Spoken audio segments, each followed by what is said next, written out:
is on Maidment. And as you can see, if I put the lights down at least, that the title of today's lecture is the structure of intonation patterns. Now, I haven't lectured in this room for a very long time. Can you hear me okay at the back? All those people right at the back, can you hear? Nod, shake, yes? Okay, all right. If you can't hear at any stage, please let me know. Before I start this lecture, I don't know what sort of lectures you go to, but quite a lot of lectures that I've been to, you sit there and you listen, and you go out at the end and you say, oh, yes, very nice. Not this lecture, okay? This lecture, you've got to work, okay? And the way you will have to work during this lecture is to answer some questions, to think about some examples. And the way I would like you to do that, please, is to talk to your neighbour. Don't do it on your own. Talk to your friend beside you, and then we'll look at the answers. So if you haven't got a neighbour, please get one now. So make sure you're sitting near somebody that you can talk to. All right? Now, has everybody got a handout? Can you check that you've got two sheets in your handout? Three sides. The back of the handout is blank. If you haven't got a handout, there are some down on here on the front bench, and I've got a few spares here. Okay, so we've all got a handout, we've all got a neighbour. I'm going to put the lights down a bit further to see, so that well, I'll leave it for a moment because I don't need that for a moment. All right, I'm going to talk to you about some of the basic ideas for the analysis of English intonation. Now, I guess that most of you know what I mean when I say intonation. If you don't worry, because by the end of this lecture, it should be fairly clear what I'm talking about. But we're going to start with the concept of stress. Now, there are some people who haven't got a handout. Whoa. Would you like to come and collect the handout from here, please?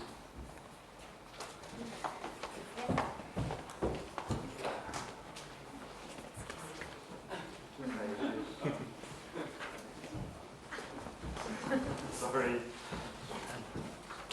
2 pages.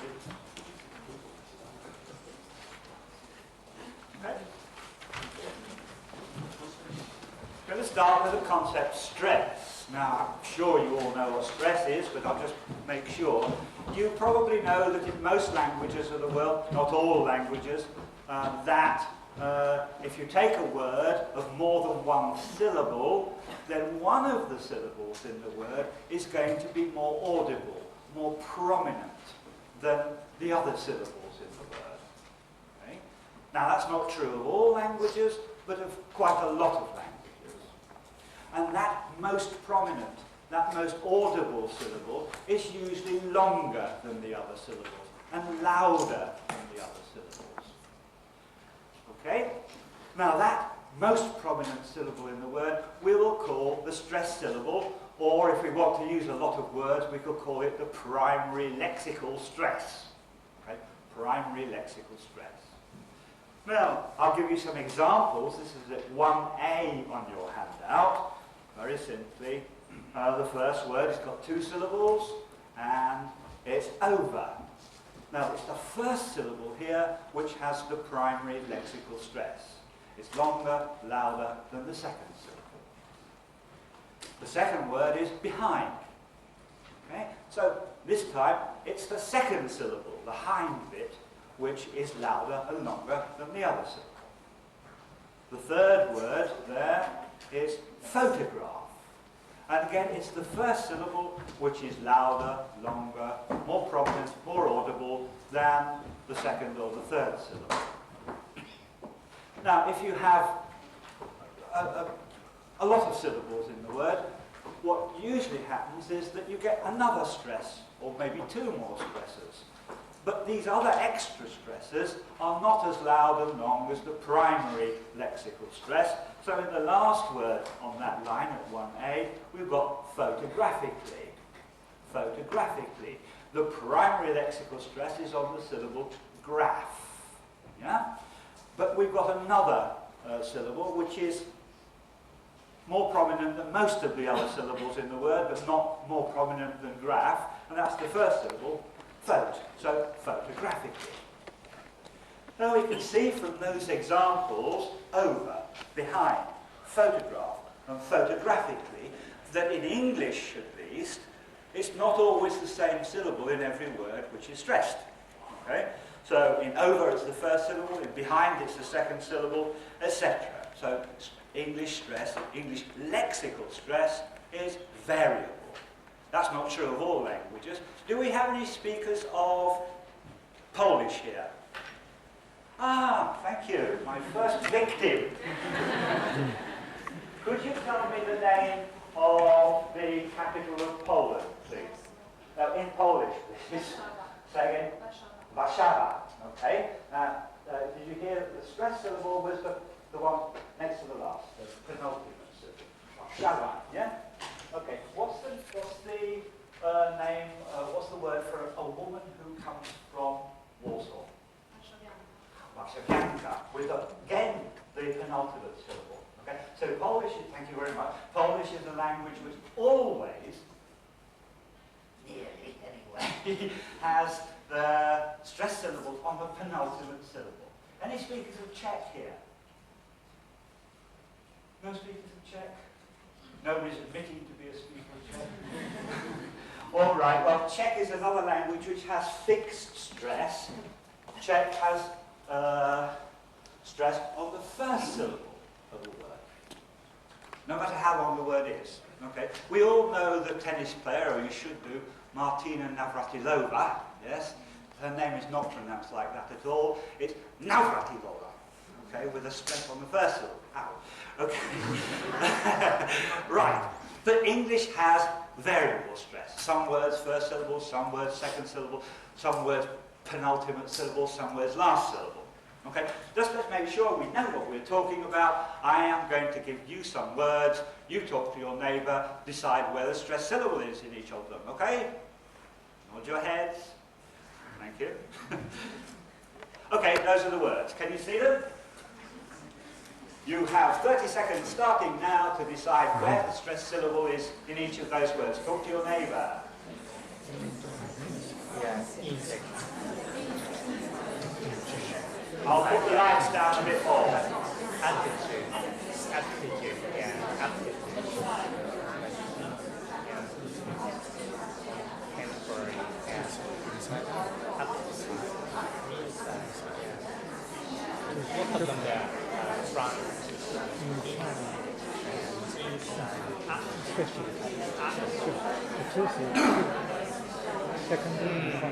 Yeah.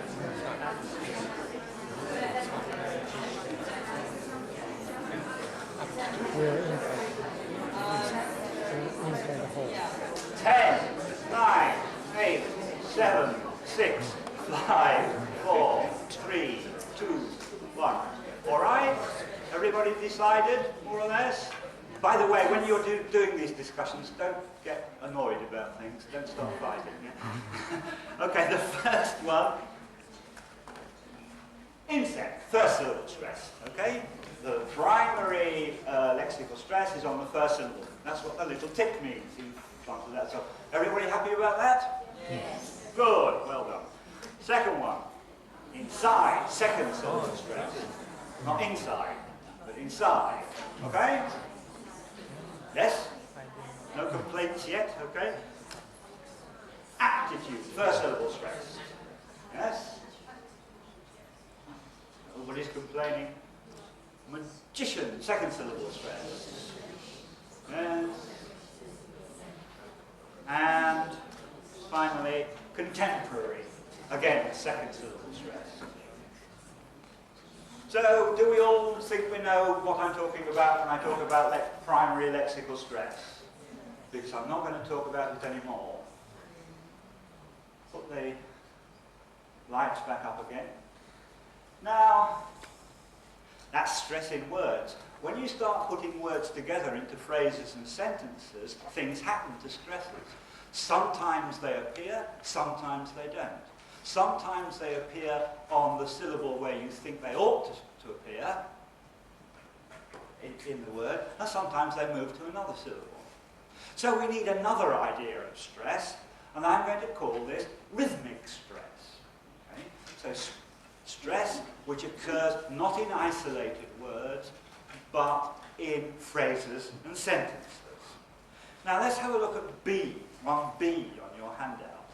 So rhythmic stress is the pattern of relative prominence with phrases and sentences, not with single words.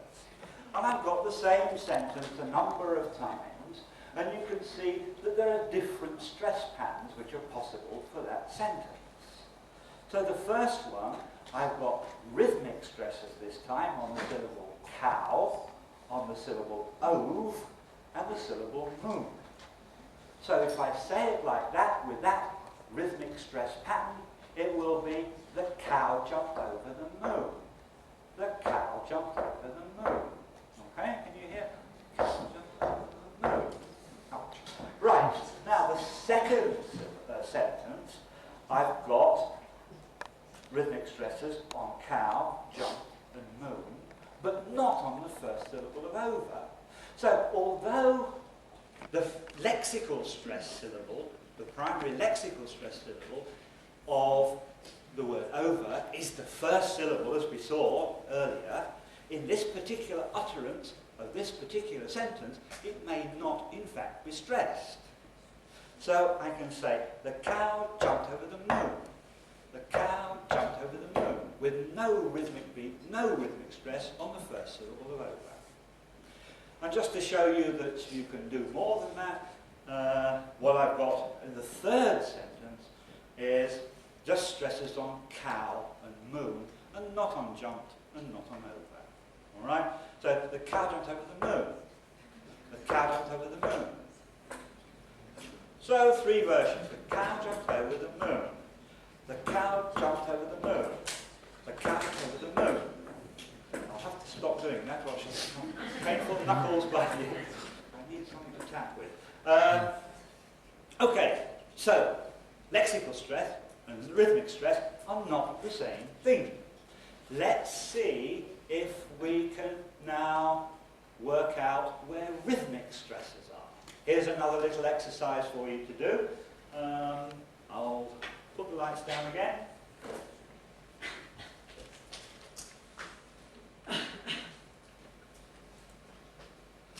You're going to see a sentence, and then I'll say the sentence. And you see if you can work out what syllables I'm stressing rhythmically in the sentence. So here's the sentence, I hope. Why did you invite him to come so early? Right? Now, I'm going to say it like this, if I can read my thing. Why did you invite him to come so early? Listen again. Why did you invite him to come so early? Listen again. Why did you invite him to come so early? And again. Why did you invite him to come so early? Have a look at what your neighbour thinks about that. Have a talk to your neighbour briefly about it. I'll say it again a couple of times before I show you the answer.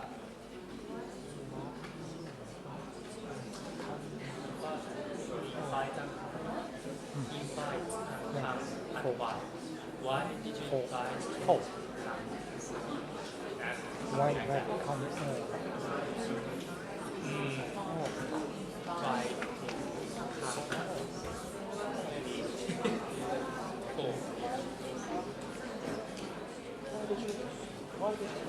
All right, I'll say it again for you. Why did you invite him to come so early? Why did you invite him to come so early? Why did you invite him to come so early? Do you think you've got it? Yeah? Okay, let's see if you have. Right, there it goes. Why come early?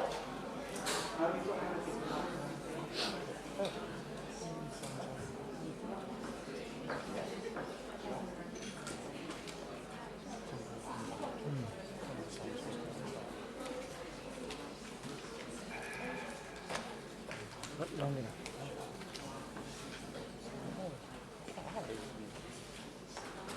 All right, so why invite come early? Sorry. Why did you invite him to come so early? All right? Anybody in doubt? All right, now I'm going to say the same sentence, but in a different way. A different stress pattern this time. It sounds like this. Why did you invite him to come so early? Why did you invite him to come so early? Why did you invite him to come so early? Why did you invite him to come so early? Have a talk to your neighbour about that.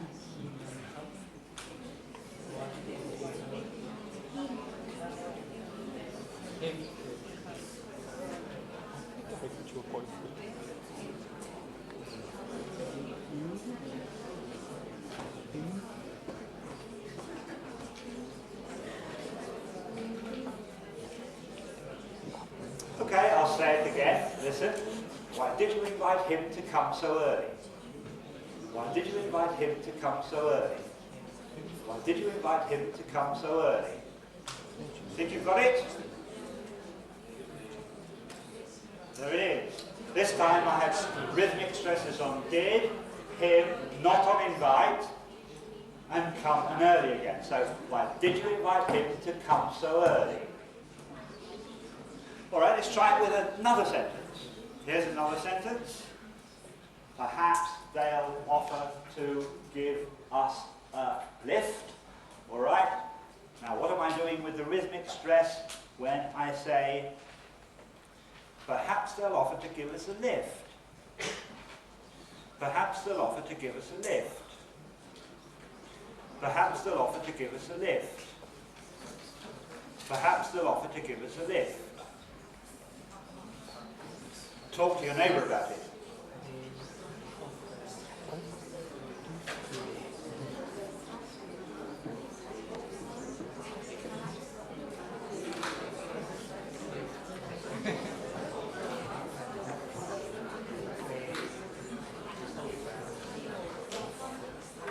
Yeah.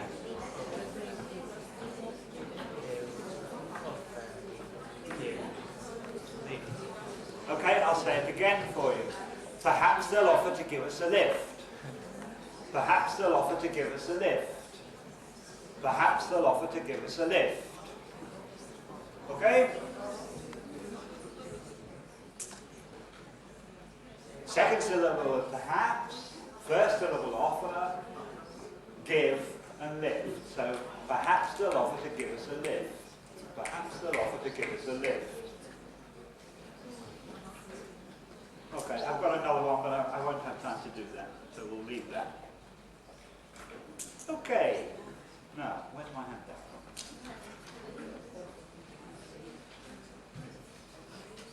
In those examples, sometimes a stress occurred on a lexically stressed syllable, like in the second sentence down, invite, but in the third sentence it just didn't occur. Occasionally, or actually quite frequently, you get examples where the stress occurs, but not on the syllable that you expect it to occur on. This is known as stress shift. And if you look at 1C on your handout, English, and in fact most languages, doesn't really like two rhythmic stresses coming right next to each other. So if it can, it moves one of them. And English always moves the first one away from the second one. Leave it always is a dangerous word. Nearly always moves the first one earlier in the word, leaving the second one where it is. So look at the first example in 1C. I'll talk to you about it this afternoon. Now, if we take the word afternoon, the primary lexical stress is on the last syllable, on the noon. Yeah? But if we look at the second sentence, okay, the word is followed by another word which is likely to have primary lexical stress, the word T. Now, if I leave the stress on noon where it is, I'm going to have two stresses right next to each other. And English doesn't like it. And there are syllables that it can move that stress to within the word. And so what you get for the second sentence is, I invited him to afternoon tea. Afternoon, not afternoon tea, but afternoon tea. That is called stress shift, and the situation where you have two stresses right next to each other is called stress clash. Okay, so we need these two concepts, lexical stress and rhythmic stress. Rhythmic stress is very much more important for intonation purposes than lexical stress is. Rhythmic stress, as you might guess from the name, really defines the rhythm of an utterance. So we need some way of talking about rhythm. And the unit of rhythm that most people talk about is called a foot. Now, what's a foot? A foot is a stretch of syllables which begins with a stressed syllable and ends just before the next stressed syllable. Okay? So let's look at some examples. This is a 2A on your handout, where we've got the sentence, Mary had a little lamb, with 4 stresses, 4 lexical stresses. So we've got 4 feet. The first one, like a lamb in fact, the first one, Mary, the second, hadder, the third one, little, and the last one, lamb. Okay, so that's a 4-foot pronunciation of that sentence. But if I leave one of the stresses out, as we've got in the second one, Mary had a little lamb. Then the first foot is Mary had a, the second foot is little, and the third foot is lamb. We've only got 3 feet. And in the third one, you can see that a foot can be quite long. I've changed the name now and the animal, so it's not Mary and lamb now, it's Algernon and elephant. Okay, so Algernon had a little elephant. Algernon had quite a lot of syllables in it. Algernon had 5 syllables in that foot. Little has only got 2, and elephant has got 3. Okay, so feet can be quite long. Why am I telling you this? Well, in English at least, feet tend to last the same amount of time as other feet in the utterance, no matter how many syllables they have got in them. So a 5-syllable foot lasts more or less, or at least it sounds as though it lasts more or less the same amount of time as a 2-syllable foot, or a 3-syllable foot. So the stretch of speech, Algernon hadder, should last more or less, or should sound as though it lasts more or less the same amount of time as little, which has only got 2 feet in it, and as lamb, which has only got 1 foot in it. So you could see that syllables have to be compressed or stretched out so that different feet with different number of syllables in them sound as though they last about the same amount of time. Now this is true of English. We're always speeding up syllables and slowing down syllables so that you get this equal duration of feet. This equal duration of feet is called isochronicity. What a nice word that is. Isochronicity. We can say that feet in English tend to be isochronous, lasting the same amount of time. So isochronicity is the tendency in some languages, including English, for feet to have perceptually similar duration regardless of how long they are. Have we got any speakers of French here? Right. I'm not going to use you as a victim. I'm just going to apologise before I do this. Okay? I'm going to do my imitation of a horrible French accent of somebody speaking English with a very strong French accent. Now, if we take, so please excuse me. So we take the sentence, Mary had a little lamb. Yeah? Now, in French, what tends to happen is that each syllable lasts about the same amount of time, not each foot. So you get something in French like Mary had a little lamb, da da da da da da da, rather than Mary had a little lamb. Okay? So in French you don't compress syllables, or at least not as much, and you don't expand syllables. French is not the only language where it happens. Thank you. Thank you for letting me mess around with your language. Okay, so French, for example, doesn't have isochronous feet. It has isochronous syllables, more or less. Okay, just to show you that this isochronicity does work. You can't always measure it as well as this, but never mind. I'm going to put the lines down. The next thing you're going to see is a picture of the output of a microphone. We've got time going along the bottom here, and it's something to do with loudness going up the side. It's called the amplitude. Don't worry about it. Variation in air pressure.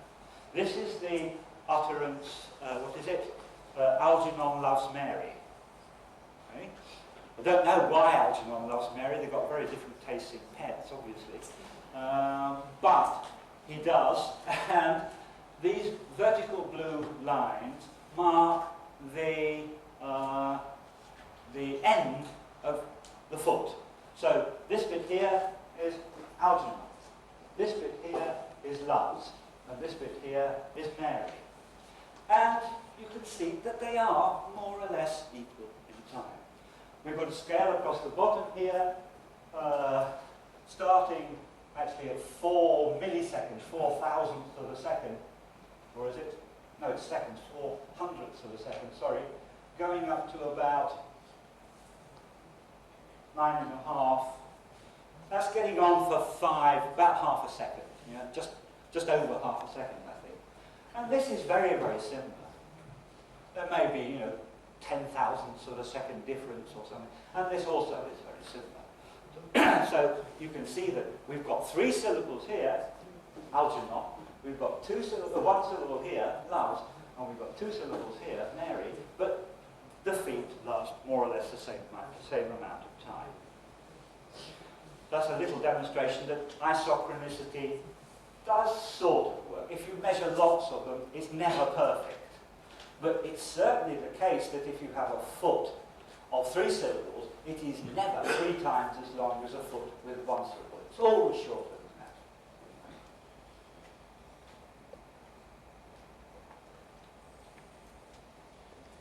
All right. There's a little to do with rhythm. Oh, one more thing to do with rhythm is sometimes when you start speaking, there isn't a stressed syllable at the beginning. There's an unstressed syllable at the beginning. So the first foot in your string of feet is defective, it's lacking a stressed syllable. Now that, a foot without a stressed syllable has got a nice name. It's called an anachrosis.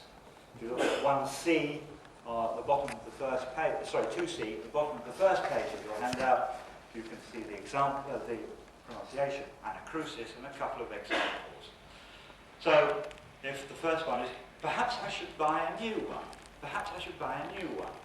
Now, the first syllable, per, is done very, very rapidly, so as to take up as little time as possible, so as not to mess up the rhythm. Okay?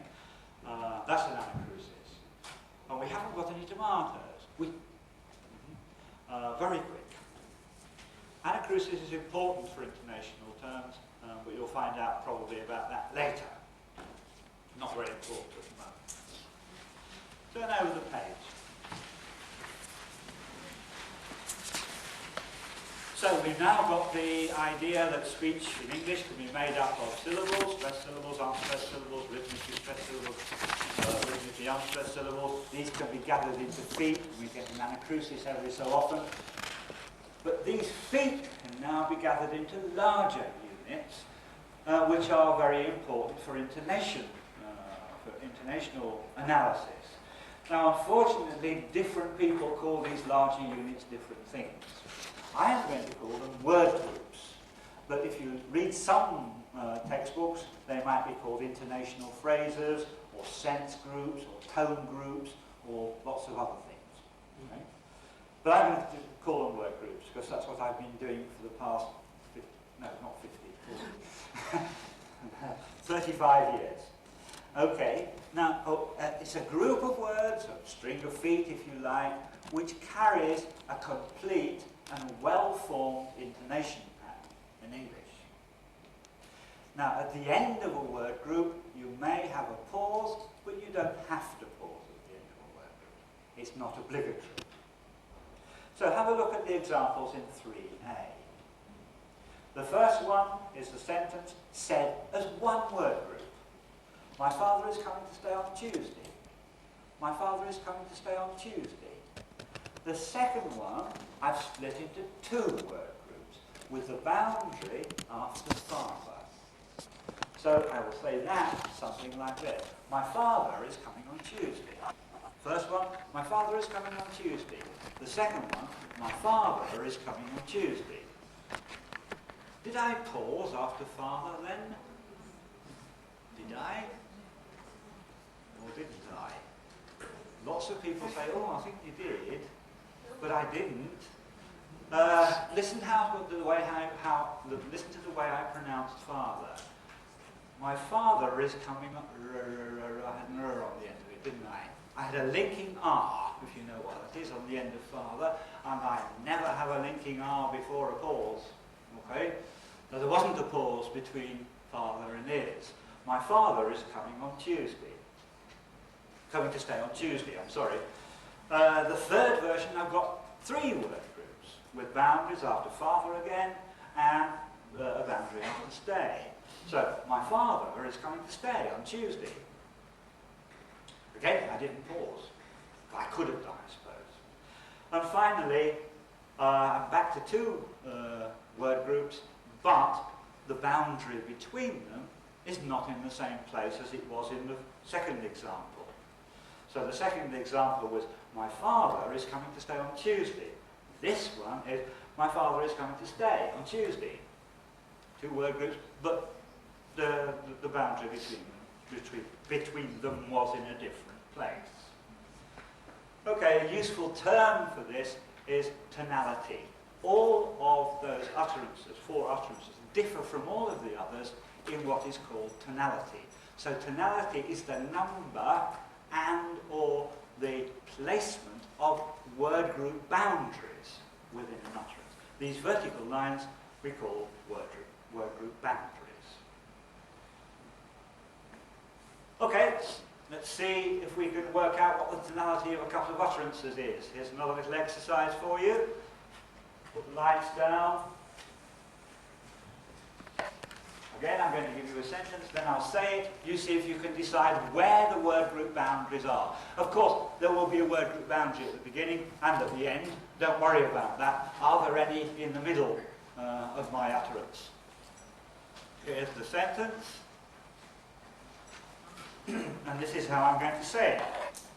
I can't understand what you're saying. I can't understand what you're saying. I can't understand what you're saying.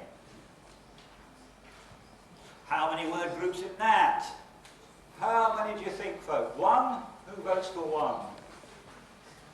Quite a few. Who votes for 2? Oh, 1 or 2. 3? Ah. It was 1. I can't understand what you're saying. No internal word group boundaries in that. Okay, now if I do it again, tell me this time. I can't understand what you're saying. I can't understand what you're saying. I can't understand what you're saying. How many? 1? 2? 3? 46? No. It was 2. I can't understand what you're saying. I can't understand what you're saying. Let's try it with a different sentence. Like this. Would you like some milk in your tea? Would you like some milk in your tea? 2? Yeah? Okay, alright. Yes. And what about, would you like some milk in your tea? Would you like some milk in your tea? 2? Was it the same as the... Why not? The boundary this time was not between like and some, as somebody's telling me, but between milk and tea.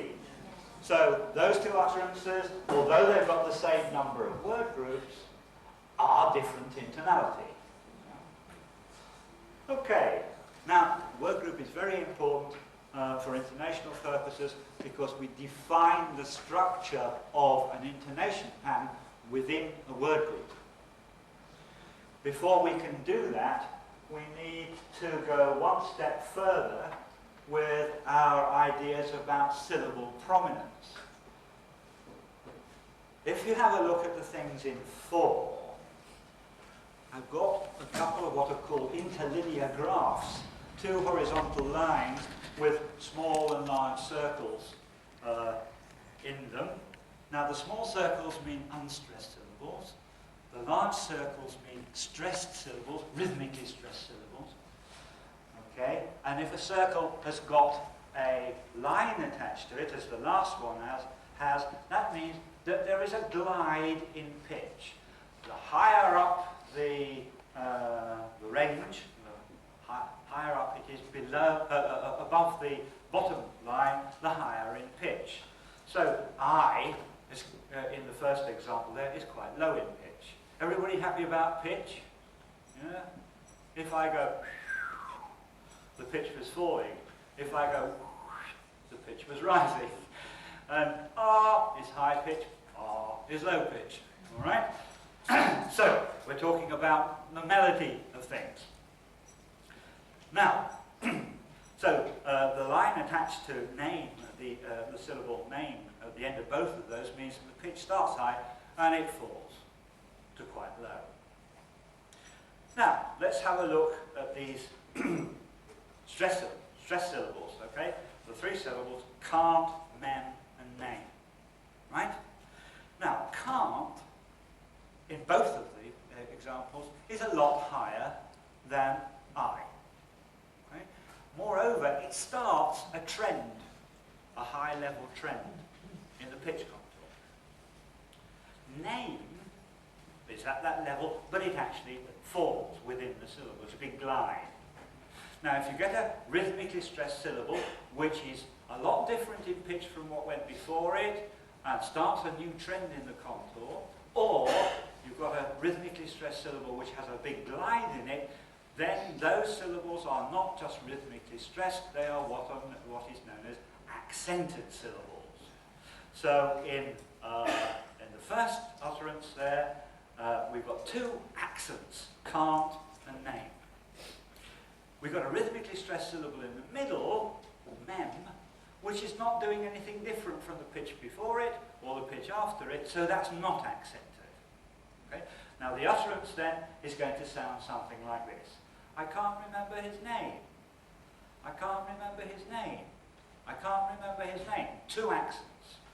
And I'm using a star, an asterisk, to say that a syllable is not only stressed, but also accented.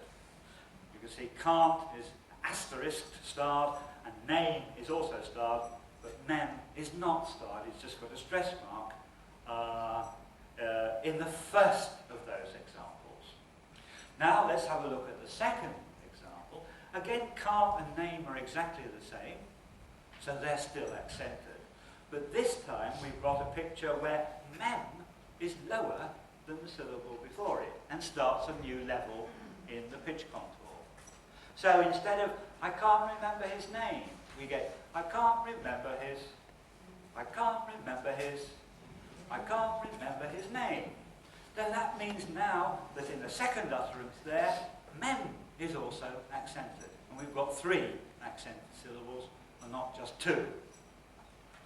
Now, I'm not going to go into any more details about accent than that at the moment, because I think you're going to get more information about accent and stress from one of my colleagues, Jeff Lindsay, in a later lecture. But we need to have some idea of the difference between stress and accent. We're not going to practice it anyway.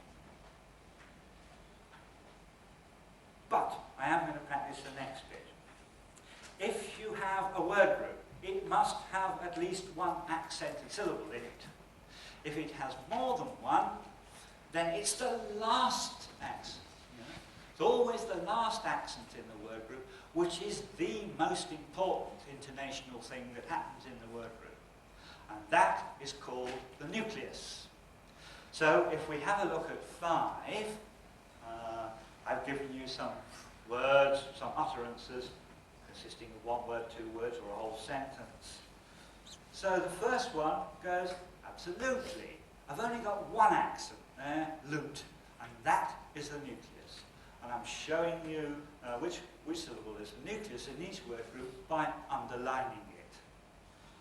Second one, Mickey Mouse. Got 2 accents, one on Mick, one on Mouse, but Mouse is the last one, so that's the nucleus. And a very much longer thing, when did you say you were going to meet them at the station? Got lots of stress syllables there, but only 1 accented syllable, and that's the very first one, when. So that's the nucleus. Okay, so the nucleus is always the last accent in a word group. If you hear more than 1 nuclei, then you must have more than 1 word group, because you're only allowed 1 in each word group, and you've got to have 1. You can't have 0. Now, in those utterances in 5a, sometimes the nucleus is followed by a syllable, or more than 1 syllable, as in absolutely. And in when did you say you were going to meet them at the station? Now, any syllables following the nucleus, if there are any, and sometimes there aren't, they are called the tail of the intonation pattern. And the tail can have stress syllables in it and unstressed syllables. So in absolutely, there's only 1 syllable, li, and it happens to be unstressed. In Mickey Mouse, there aren't any, so that doesn't have a tail, although Mickey Mouse does. Okay, and when did you say you were going to meet them at the station? There are lots of syllables, some of them are stressed, some of them aren't. All right. We've got some, yes we have. You tell me, in these utterances, where you think the nucleus is.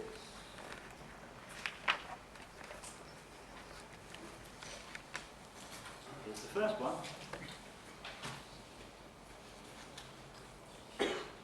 If I can read it. Shall we tell him to paint the ceiling red? Shall we tell him to paint the ceiling red? Give people time to think about it before you shout out the answer.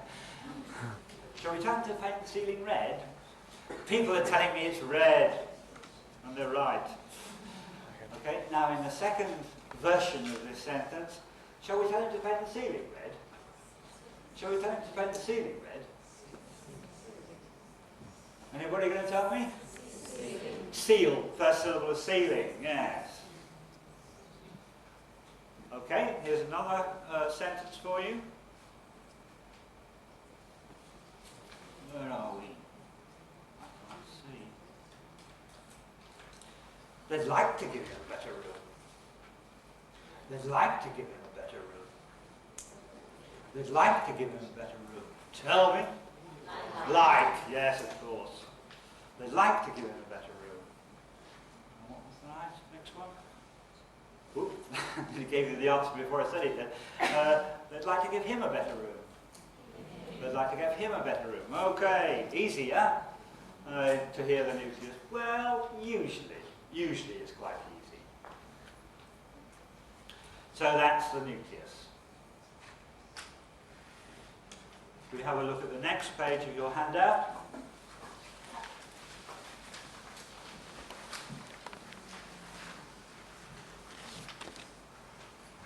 In some of those utterances there was only 1 accent, that has to be the nucleus of course. If you have more than 1 accent, then the first accent before the nucleus, the first pre-nuclear accent, is called the onset. Now not all intonation patterns have onsets, because not all intonation patterns have more than 1 accent. But if there is more than 1 accent, then the first syllable is called the onset. Now, if you've got an onset and a nucleus, you can define a component of the intonation pattern called the head of the intonation pattern. So the head is an optional component of the word group, starting at the onset and finishing at the syllable just before the nucleus. So if we look at the two examples that I've given you in 6b on your handout, we've got two accents in the first one, don't and diff, first syllable of difficult. So that, the first syllable of difficult, is the nucleus, and don't is the onset. And so the head is all of the syllables don't want to make it too. Okay? And that might sound something like this. I don't want to make it too difficult for him. I don't want to make it too difficult for him. Now I've given you another example in B, where we've got lots of accents. We've got accents on Y, say, was, come, sev, mun. Mun is the last one, so that's the nucleus.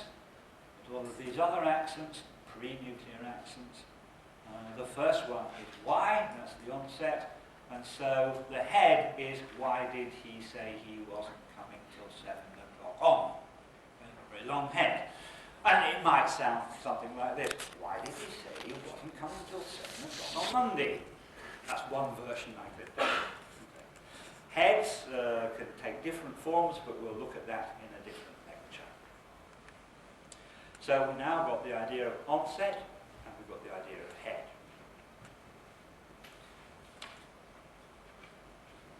Finally, some intonation patterns, some word groups have some unaccented syllables at the beginning. So the first syllable is not accented. If that is the case, or the first 2 or 3 syllables are not accented, if that is the case, we have what is known as a pre-head. So if you look at 7, we've got a couple of examples of word groups which have a pre-head. First one, it was a very silly thing to do. First accent is on there, but it was a, no accents in that, that's a pre-head. So in that sentence, we've got a pre-head, it was a, and very silly thing to, that's a head, and do is the nucleus, and there is no tail. But look at the second one, it was an elephant. The first accent is also the last accent, so that we've got a nucleus. Now we've got a pre-head, but we haven't got a head. Okay? Seems rather strange to say we've got a pre-head and no head, but we do. So pre-heads and heads are not dependent on one another, they are independently optional. So we've got this idea now of the word group structure that you've got in 8 there, where you have an optional pre-head, followed by an optional head, followed by an obligatory nucleus, followed by an optional tail. And any of the optional things can occur with any of the other optional things. So you can have a pre-head, head, nucleus, tail, pre-head, nucleus, tail, head, nucleus, tail, nothing, nucleus, tail, and any of those you can get rid of the tail from. So quite a lot of possibilities there. And now you've got a picture of, which summarises quite a lot of the things that I've said. Put it up on the screen as well.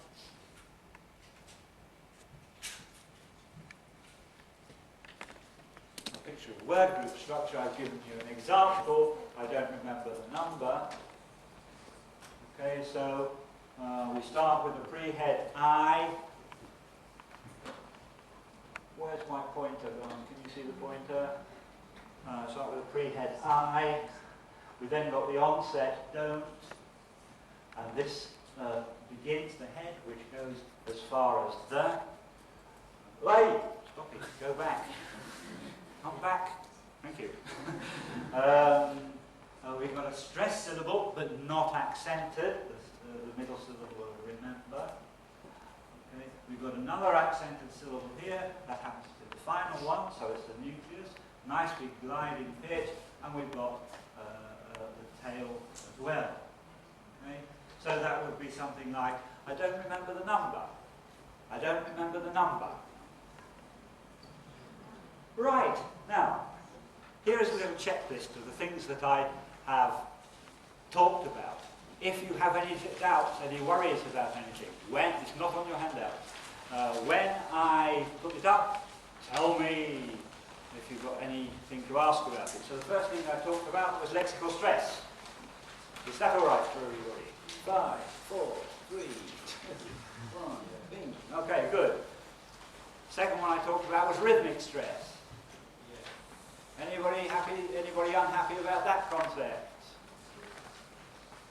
The third thing I talked about was a foot. Actually, I missed something out there. I'm sorry. I also talked about stress shift. So stress shift should come in between rhythmic stress and foot, I think. Should it? Can't remember. Foot, anyway. And then I talked about isochronicity. Yes. Think about what that is. Then I talked about anachrosis. 4 little defective feet. And then I talked about the concept of word group.